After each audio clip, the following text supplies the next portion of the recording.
Welcome back to my channel.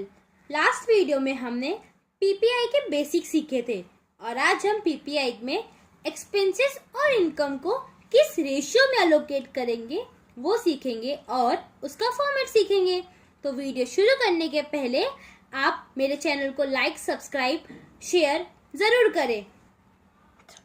सबसे पहले हम एक्सपेंसेस और इनकम को टाइम रेशियो और सेल्स रेशियो में कैसे अलोकेट करेंगे वो सीखते हैं। पर बच्चों, अगर आप ये चीजें रटने की कोशिश करेंगे ना तो हो सकता है आपको याद हो जाए, लेकिन कुछ टाइम बाद आप इसे भूल जाएंगे। तो इससे ज्यादा बेहतर अच्छा ये होगा कि आप इसे समझने की कोशिश करें कि कौन सा सेल्स रेशियो में जाएगा और कौन सा टाइम रेशियो में जाएगा, और अगर वो सेल्स और टाइम में जाता है तो क्यों जाएगा। तो सबसे पहले हम सेल्स रेशियो से शुरू करते हैं। सेल्स रेशियो में वो एक्सपेंसेस और इनकम आते हैं जो सेल्स की वजह से होते हैं। जैसे मान लो अगर आपने रॉ मटेरियल खरीदा, आपको गुड्स बनाने के लिए चाहिए था रॉ मटेरियल, आप लेके आए, तो रॉ मटेरियल को फैक्ट्री में लाने के लिए जो भी आप ट्रैवलिंग का खर्चा करते हैं उसे हम सेल्स रेशियो में एलोकेट करेंगे, क्योंकि आप जो भी खर्चा कर रहे हैं वो सेल्स के लिए कर रहे हैं। बेसिकली आप प्रोडक्ट बनाएंगे, उसे बेचेंगे तो वो सेल्स हुआ, तो वो सेल्स के लिए खर्चे होते हैं, इसलिए वो सेल्स रेशियो में जाते हैं। वैसे ही ग्रॉस प्रॉफिट भी बेसिकली सेल्स की वजह से होता है, इसलिए वो भी सेल्स रेशियो में जाता है। कमीशन, जब भी आप अपना प्रोडक्ट बना के उसे बेचने जाते हैं मार्केट में, तो आप हर जगह तो पहुंच नहीं सकते, इसलिए आप बहुत सारे एजेंट रखते हैं कंपनी में और फर्म में। हर जगह एक एजेंट होता है जो आपका गुड्स मार्केट में अलग अलग जगह जाकर बेचता है। तो अगर वो एजेंट आपका गुड्स बेच रहा है तो क्या वो उसे फ्री में बेचेगा? नहीं ना। तो जिस तरीके से वो आपका जितना भी गुड्स बेचेगा, हर गुड्स पे वो कुछ % कमीशन चार्ज करता है। तो जो कमीशन हम उसे देते हैं वो कंपनी और फर्म के लिए एक तरह से एक्सपेंसेस हुआ। तो अगर कंपनी उसे कमीशन पे कर रही है, किस लिए पे कर रही है? क्योंकि वो आपका सामान बेच रहा है, तो ये भी बेसिकली सेल्स के लिए हुआ, इसके लिए वो सेल्स रेशियो से जाता है। वैसे ही एडवर्टाइजिंग भी हम हमारे गुड्स के प्रमोशन के लिए करते हैं। डिस्काउंट, जब भी आप अपने कस्टमर को अपना गुड्स बेचते हैं तो आप उसे हमेशा कुछ % डिस्काउंट देते हैं, तो वो डिस्काउंट आपके लिए तो खर्चा हो गया, इसीलिए वो खर्चा भी सेल्स रेशियो से जाता है। कैरिज का मतलब होता है ट्रैवलिंग एक्सपेंसेस। आप जब भी कोई रॉ मटेरियल फैक्ट्री में लाते हैं तो उस पे होने वाले एक्सपेंसेस को कैरिज इनवर्ड बोलते हैं। लेकिन जब आपका गुड्स बन के तैयार हो जाता है मार्केट में जाने के लिए, या फिर आप उसे वेयर हाउस में स्टोर करवाने के लिए, जब उसे आप गाड़ी में डाल के उसे बाहर भेजते हैं, तो वो ट्रैवलिंग का जो खर्चा होता है उसे हम कैरिज आउटवर्ड कहते हैं। बैड डेब्ट्स, बैड डेब्ट्स मतलब जब आप कोई सेल्स क्रेडिट बेसिस पे करते हैं और किसी भी रीजन से आपका जो डेटर होता है वो आपको पैसा वापस नहीं कर सकता। मान लो आपका जो डेटर था वो बैंकरप्ट हो गया, या उसे बहुत लॉस हो गया, या फिर वो भाग गया, कोई भी रीजन हो जिसकी वजह से वो आपका पैसा वापस नहीं कर सकता, तो जो भी अमाउंट आप रिकवर नहीं कर सकते उसे आप बैड डेब्ट्स कहते हैं। ट्रैवलिंग कमीशन, अगर क्वेश्चन में आपको बोला है कि जो ट्रैवलिंग कमीशन है वो सेल्समैन ने किया है तो वो सेल्स रेशियो में जाता है।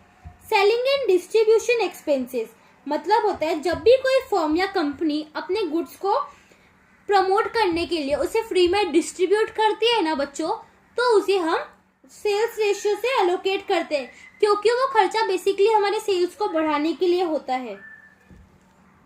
डिलीवरी वैन एक्सपेंसेस मतलब आप सेल्स के लिए जिस वैन को हायर करते हैं या फिर आपका खुद का कोई वैन है, तो उसका जो भी एक्सपेंसेस होता है ना बच्चों, वो हम सेल्स रेशियो में जाते हैं, क्योंकि वो आप जो खर्चा कर रहे हैं उस वैन में, पेट्रोल वगैरह या फिर जो भी आप खर्चा करते हैं, तो वो आपको सेल्स के लिए करना पड़ रहा है, इसलिए उसे सेल्स रेशियो में जाता है। तो अब हम सेल्स रेशियो के बाद टाइम रेशियो सीखते हैं। बच्चों, टाइम रेशियो में वो एक्सपेंसेस और इनकम अलोकेट होते हैं जिसे हमें उसके ड्यूरेशन के हिसाब से पेमेंट करना पड़ता है। जैसे सैलरीज, अगर आप एम्प्लॉय आपके फर्म में काम करता है तो जितना भी महीना काम करेगा आप उसको उसके हिसाब से पेमेंट करेंगे। तो बेसिकली आप उसके ड्यूरेशन, आपके उसके टाइम पीरियड के हिसाब से उसे पेमेंट कर रहे हैं, इसीलिए वो टाइम रेशियो में जाता है।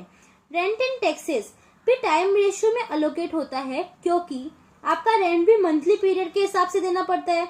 उसी तरह बाकी के एक्सपेंसेस भी टाइम रेशियो के हिसाब से अलोकेट किए जाते हैं। Audit fees. बच्चों, कुछ लोगों को लगता है कि जो ऑडिट फीस होता है वो टाइम में क्यों जाता है, वो तो डायरेक्ट पोस्ट में जाना चाहिए, लेकिन ये गलत है। कोई भी फर्म या कंपनी, जरूरी नहीं कि सिर्फ कंपनी ऑडिट करवाए, बेसिकली आज के टाइम पे छोटे से छोटे फर्म और बड़े से बड़े कंपनियां ऑडिट कराती है। इसके लिए हम उसे टाइम रेशियो में अलोकेट करते हैं।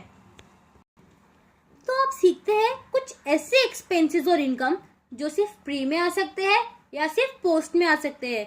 हम उसे टाइम और सेल्स के हिसाब से अलोकेट नहीं कर सकते हैं। तो बच्चों, प्री में वही एक्सपेंसेस और इनकम आते हैं जो फर्म में किए गए हो। जैसे अगर क्वेश्चन में आपको कहीं भी पार्टनर, वेंडर, कैपिटल जैसे वर्ड देखने मिलते हैं ना, तो आप समझ जाइए कि वो प्री के खर्चे, क्योंकि जो पार्टनर, वेंडर, कैपिटल ये सारे वर्ड्स होते हैं ये सब फर्म में यूज होते हैं। कंपनी में कभी भी ये वर्ड यूज नहीं होते। कंपनी में पार्टनर नहीं होते, शेयर होल्डर्स होते हैं, कैपिटल्स नहीं होते, शेयर कैपिटल जैसे कैपिटल्स दिखाए जाते हैं। इसके लिए वह हमें प्री खर्चे में लिखने पड़ते हैं। बच्चों, पोस्ट में वो एक्सपेंसेस आते हैं जो सिर्फ कंपनी में होते हैं, जैसे कि डायरेक्टर्स फीस। जैसे कि मैंने आपको बोला, कंपनी में डायरेक्टर होते हैं और फर्म में पार्टनर्स होते हैं। तो डायरेक्टर सिर्फ कंपनी में होते हैं, इसके लिए वो खर्चा सिर्फ पोस्ट कॉलम में आता है। बच्चों, जो खर्चा हमें कंपनी बनाते वक्त लगता है ना, जो एक ही बार होता है, क्योंकि कंपनी स्टार्ट करते वक्त जो खर्चे हम करते हैं वो कंपनी के खर्चे होते हैं, इसके लिए वो पोस्ट कॉलम में आते हैं। खर्चे जैसे कि preliminary expenses, incorporation expenses, registration expenses and formation expenses, ये चारों का मतलब एक ही होता है। कंपनी चालू करते वक्त जो खर्चे लगते हैं वो, इसलिए ये सिर्फ कंपनी के इसमें आते हैं। Directors remuneration. रेम्यूनरेशन का मतलब होता है सैलरी। डायरेक्टर को भी तो हमें कुछ सैलरी पे करनी पड़ती होगी, तो वो खर्चा भी सिर्फ पोस्ट कॉलम का होता है, क्योंकि कंपनी में ही डायरेक्टर होते हैं तो सैलरी भी हम उनको ही देंगे, इसके लिए वो सिर्फ पोस्ट में जाता है। बच्चों, डिबेंचर्स क्या होते हैं? डिबेंचर्स का मतलब होता है एक तरह से लोन जो कंपनी लेता है। जैसे कि कंपनी अपना शेयर्स मार्केट में बेचता है ताकि उसे पैसे मिल सके, पर जरूरी नहीं कि हर बार वो अपने शेयर्स देके ही कंपनी पब्लिक से फंड ले सके। कभी कभी वो एज अ लोन भी लेता है। तो जो company as a loan public से लेता है ना फंड, उसे हम डिबेंचर्स बोलते हैं। अगर आप कोई भी लोन लेते हैं, मान लीजिए आपने बैंक से कोई लोन लिया है, तो आपको बैंक को हर साल इंटरेस्ट पे करना पड़ेगा। उसी तरह कंपनी जब पब्लिक से फंड लेती है तो उसे हम डिबेंचर्स कहते हैं, और उसे जो हर साल इंटरेस्ट पे करना पड़ता है उसे इंटरेस्ट ऑन डिबेंचर्स कहते हैं। क्योंकि डिबेंचर्स कंपनी में ही हो सकते हैं, इसके लिए उसका इंटरेस्ट भी कंपनी का खर्चा हुआ, इसके लिए वो सिर्फ पोस्ट कॉलम में आता है। और बच्चों, डिविडेंड। डिविडेंड का मतलब होता है कंपनी जब भी मार्केट में शेयर्स देके पैसे लेती है ना, पब्लिक से फंड लेती है, तो बाद में उसे साल के अंत में जो भी प्रॉफिट होता है उस प्रॉफिट का कुछ हिस्सा वो अपने शेयर होल्डर्स को एज अ डिविडेंड के रूप में देती है। इसके लिए वह खर्चा भी सिर्फ कंपनी का खर्चा है, इसीलिए उसे पोस्ट कॉलम में आता है। तो बच्चों, अब हम इस चैप्टर का फॉर्मेट सीखते हैं। तो बेसिकली आपको फॉर्मेट में दिख रहा है, यहाँ पे 4 कॉलम बनाए गए, एक particulars, basis, pre and post. बच्चों, पर्टिकुलर्स का मतलब होता है उसमें हम अपने सारे इनकम और एक्सपेंसेस को लिस्ट डाउन करेंगे। बेसिस का मतलब है आप उसे किस बेसिस पे अलोकेट कर रहे हैं। प्री, पोस्ट, सेल्स, टाइम, जो भी बेसिस होगा हमें वहां लिखना होगा। प्री और पोस्ट, बच्चों आगे जाके मैं आपको बताऊंगी कि सेल्स और टाइम रेशियो में जब आप अपने एक्सपेंसेस को और इनकम को अलोकेट करते हैं ना, तो उसका कुछ परसेंट प्री में आता है और कुछ परसेंट पोस्ट में आता है, तो उसे प्री और पोस्ट में लिखना पड़ता है। तो फॉर्मेट में सबसे पहले ग्रॉस प्रॉफिट है, तो ग्रॉस प्रॉफिट लिखेंगे, बेसिस में हम उसका बेसिस सेल्स लिखेंगे, फिर अमाउंट प्री और पोस्ट में डिवाइड कर देंगे। उसके बाद ऐड अदर इनकम्स। पीएनएल के क्रेडिट साइड में आपको जो भी इनकम दिखेंगे ना, वो हमें वहां पे लिस्ट डाउन करने हैं, उनके बेसिस पे अलोकेट करने हैं, और बाद में सारे इनकम्स को टोटल करके नीचे लिखना है, जैसे कि आपको दिख रहा है वहां टोटल इनकम दिखा है। फिर हमें सारे एक्सपेंसेस को हमारे इनकम में से माइनस करना है, तो लेस एक्सपेंसेस, सारे एक्सपेंसेस को हम लिस्ट डाउन करेंगे और बाद में सारे एक्सपेंसेस का टोटल करेंगे। तो बच्चों, जब हम सारे इनकम और एक्सपेंसेस को लिस्ट डाउन कर लेंगे, सारे इनकम और एक्सपेंसेस के टोटल भी लिख देंगे, उसके बाद प्री कॉलम में जब हम उसको इनकम में से एक्सपेंसेस माइनस करेंगे ना, अगर हमें प्रॉफिट मिलता है, प्रॉफिट का मतलब हमारा इनकम हमारे एक्सपेंसेस से ज्यादा है, तो हमें प्रॉफिट आएगा। पर जैसा कि आपने मेरा पहला वीडियो देखा होगा, उसमें मैंने आपको बताया था कि प्री कॉलम के जो भी प्रॉफिट या लॉस होते हैं ना बच्चों, वो नॉर्मल नहीं होते, इसके लिए हम उसे डायरेक्ट प्रॉफिट में नहीं लिख सकते। तो जो भी प्रॉफिट हमें प्री कॉलम में आएगा उसे हम कैपिटल रिजर्व में ट्रांसफर कर देंगे। पर जरूरी नहीं कि हर बार प्रॉफिट है, कभी आपका एक्सपेंसेस ज्यादा हो सकता है और इनकम कम। तो जब आपका एक्सपेंसेस आपके इनकम से ज्यादा हो, इसका मतलब बेसिकली आपको लॉस हो रहा है, तो आप आपका लॉस गुडविल में ट्रांसफर करेंगे। उसी तरह पोस्ट कॉलम में भी अगर आपका इनकम आपके एक्सपेंसेस से ज्यादा है तो आपको प्रॉफिट हुआ, तो आपका वो प्रॉफिट नॉर्मल प्रॉफिट है, तो आप उसे नेट प्रॉफिट में ट्रांसफर कर सकते हैं। उसी तरह आपका एक्सपेंसेस अगर ज्यादा हो गया इनकम से तो आपको लॉस हो गया, तो हम उसे नेट लॉस में लिखेंगे। तो इस वीडियो में हमने पीपीआई के चैप्टर के कुछ बेसिक सीखे थे, उसके बाद हमने इस चैप्टर के कुछ रेशियो को अलोकेशन करना सीखा, उसका फॉर्मेट सीखा।